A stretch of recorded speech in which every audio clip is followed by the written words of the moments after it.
mo 20 pesos. Pamasahe ko sa jeep. Wala silang panakuli dyan. Sinasabi ko na nga, Ben. Kaya namamagitan sa inyong dalawa. Ibigyan kita ng 1 milyon. Layuan mo ang anak ko. Nako, hindi ko gagawin yan. Hindi ko lalayan ang anak nyo. Wow! Ganun mo kamahal ang anak namin?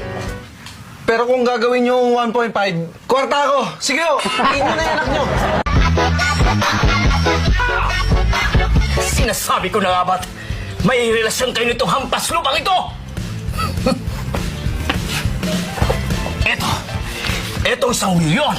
Layuan mo ang anak ko. Di ba? Ayoko pa. Ito na po 1 milyon niya. Hindi ko po magagawa yan. Ha? Dahil mahal mo ang anak ko? Hindi. Bakit ayaw mo tanggapin tong 1 milyon? Eh kasi po pag nagkatuluyan kami ng anak nyo, eh